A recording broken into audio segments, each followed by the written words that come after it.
Millennials, ugh. What do you hate most about millennials? We all know the digs.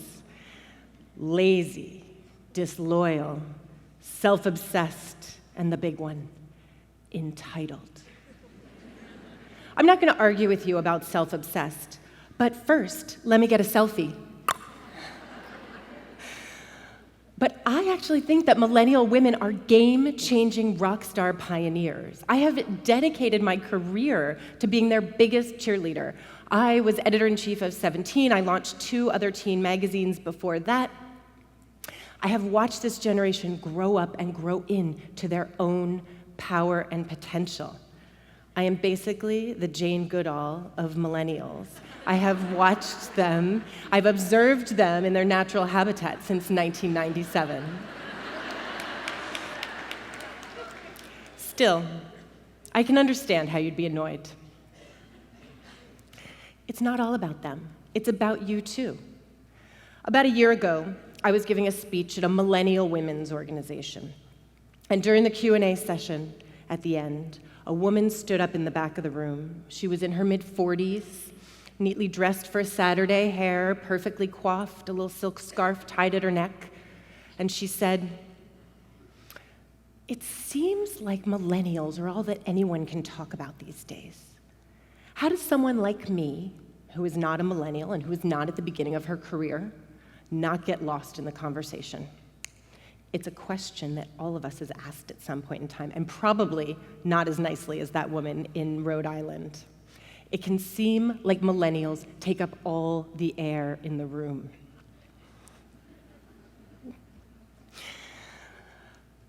But the truth is, I think that we should all be more millennial.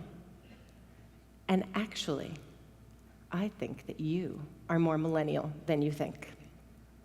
Flashback with me to 2007. That was the year that I became editor-in-chief of 17, and it was the year of Lauren Conrad. Everyone under 25 wanted to be blonde and tan and drive their Mercedes SUV through Southern California, going shopping and drinking giant frappuccinos. And it's not that young women weren't ambitious. It's just that they assumed they'd be successful. I mean, after all, the economy was booming and affluence seemed easy. Fast forward a few years, and we had a terrible recession, and suddenly we were shopping in our closets and making our cappuccinos at home. And an entire generation of young women just on the verge of coming into their own had the financial rug pulled out from under their feet. Parents were laid off. College wasn't a sure thing. Jobs were nearly impossible to find. But rather than see their horizons get smaller, this generation of young women was mobilized. They got internships in high school. They started businesses in college. And they voraciously reached out to women in positions of power and influence for tips on how to achieve and succeed. I could see it from where I was sitting at 17, because suddenly I was bombarded with messages for advice, not fashion advice, not beauty advice, business advice. I mean, there was a terrible recession when I got out of college too, but my generation, Gen X, we were the slackers. And we got Mick jobs, which were low-paying jobs at McDonald's or coffee shops, to tide us over until the economy right-sided. Millennial women see work differently. And now that they're in their 20s and 30s, they are changing the way work works for everyone, forever. This always-on nature of social media that they grew up with means that they are demanding candor and transparency in everything, which feels like TMI to you and I. But that transparency, especially salary transparency, is going to get us all closer to equal pay. That's right. And this generation of young women doesn't want to sit still and wait to get promoted. They don't want to move up, up, up in a straight line. They want twists and turns and adventure. And when young women demand freedom from FaceTime in the office, from endless meetings that go nowhere, from regular hours of 9 to 5 or 9 to 6 or 9 to 9, That's getting us all closer to a conversation about how work and life can work together. And most importantly, this generation has replaced this old idea of competition among women with collaboration. There's this dusty old idea that there's room at the table for one woman, and you had to wait until that woman got up or fell over or died to get her spot.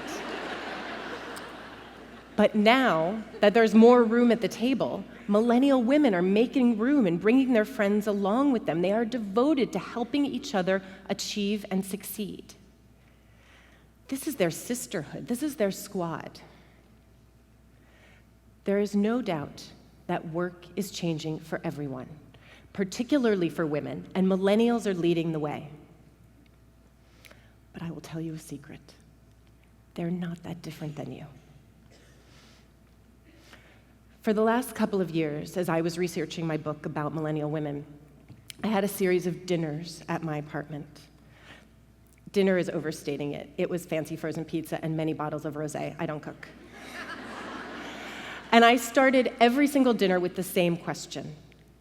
If I could solve any problem for you, what would it be? And so dozens of dinners later, with hundreds of women around my table, you would think there'd be hundreds of answers to this question. But the same 5 things came up again and again. How do I find a career that feels like a passion? How do I get respect from my bosses? How will I find an equal partner? How will I balance work and children? And will all this struggle be worth it? Sound familiar? These are the same challenges, the same fears, the same anxieties that we had. And so, when you say lazy, I say millennials are having a strategic deployment of resources. I mean, why get up and walk across town when you've got TaskRabbit? And when you say disloyal, I ask, are companies loyal to their employees, period?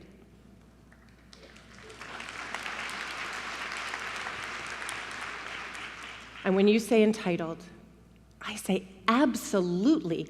They deserve everything, and so do we.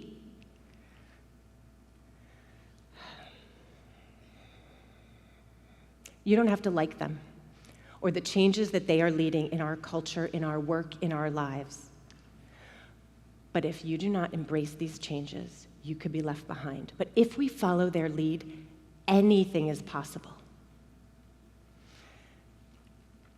About 3 years ago, when I was at 17, I got a call to see my boss on the 42nd floor of Hearst Tower. The carpets up there are unbelievably soft. And the chairs are very, very uncomfortable. And you know the meeting's not going to be a good one when the head of human resources is already sitting there. And then my boss lowered the boom. In the face of declining fortunes, the magazine was being restructured. The staff would be slashed in half, and my contract was not going to be renewed. And in that moment, I had 2 crystal clear thoughts. This sucks. And 2, this is probably going to be great for me. I mean, to be honest, I knew it was coming. The industry had been struggling for years, and so it hurt, but it wasn't a surprise. And I'd been doing this job for the better part of a decade. And so I was actually excited to see what else was out there.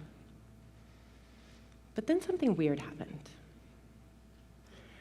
As I was saying my goodbyes, a woman, a senior editor at another magazine, pulled me aside to say how sorry she was. "Anne," she said, "this could have happened to any of us. This could have happened to me. I'm just trying to hang on for 20 more years until I can retire." 20 more years. This woman was my age. She had 20 years of her career behind her and 20 years of her career ahead of her. When did we lose that feeling of possibility? When do we start to wind down rather than feel excited about the next adventure? Take it from millennials. There is no hanging on. You can't lock yourself in your office and hope that nobody ever asks you to leave. There are no offices anymore. You have to embrace the twists and turns and adventure. We all need a side hustle that is going to keep us engaged and feeling young and hungry and ambitious so we never feel stuck. I am living my life as millennially as possible. I am being transparent about my wins and my losses.